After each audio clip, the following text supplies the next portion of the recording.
নমস্কাৰ, আজি মই বনাবলৈ লৈছোঁ এগ কাৰী।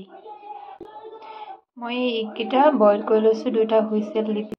তাৰ কাৰণে মই লৈছোঁ বিলাহী, ৰচুন আৰু পিঁয়াজ। এইখিনি মই অকণমান তিয়াই থৈ দিছোঁ, বিলাহীটো হেৰি হ'ব চফা কৰিবৰ কাৰণে।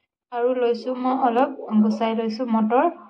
এতিয়া মই এই সকলোখিনি মিক্সিত দি পিনে এটা পেষ্ট বনাই ল'ম।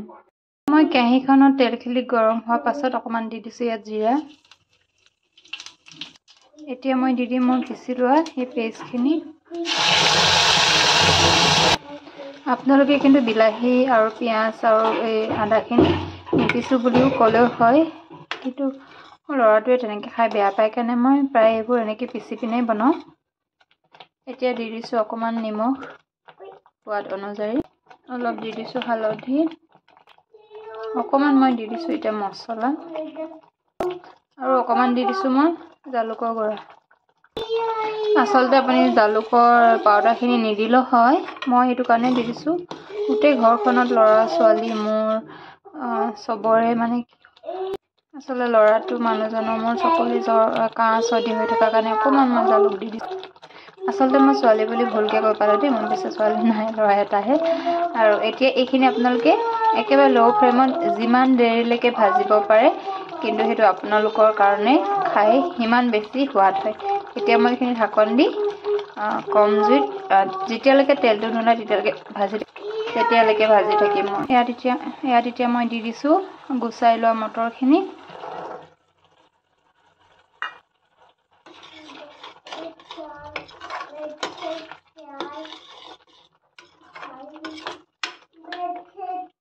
বিলাহীটোৰ পানীটো এতিয়াও শুকা নাই, মই এতিয়া আকৌ ঢাকন দি পিনে সিজাই থাকিম যেতিয়ালৈকে তাৰ পানীটো শুকাই তেলটো ওলাই নাযায় তেতিয়ালৈকে। দেখিছেনে বিলাহী পানীটো ধুনীয়াকৈ শুকাই পিনে তেলটো ওলাই গৈছে। এতিয়া মই ইয়াত অলপ দিম গৰম পানী।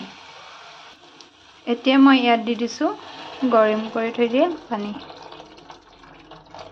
আপোনালোকে ইয়াত মটৰ ব্যৱহাৰ নকৰিব পাৰে, আলু ব্যৱহাৰ কৰিব পাৰে, আৰু বেলেগ চব্জি কিবা ব্যৱহাৰ কৰিব পাৰে, আপোনালোকৰ যি খাই ভাল লাগে।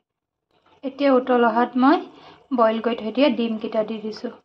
ইয়াত কিন্তু মই কটাৰীখনে অকণমান কাটি লৈছোঁ দেই। আপোনালোকে কিন্তু ডিমকেইটা হেৰি কৰিব পাৰে যে অকণমান ফ্ৰাই কৰি লওঁ বুলি ক'বও পাৰে। মই কিন্তু এনেকৈ দি দিছোঁ, ফ্ৰাই কৰি লোৱা নাই। এতিয়া মই কম জুইত এইখিনি 15 মিনিটমান বইল হ'বলৈ দিম, যেতিয়ালৈকে পানীটো শুকাই অলপ কম হৈ নাযায়। আপোনালোকে বাৰু এনেদৰে বনাই খায়নে? কোনে কোনে বনাই খাই জনাব দেই। মই পিছে প্ৰায় এনেকেই বনাই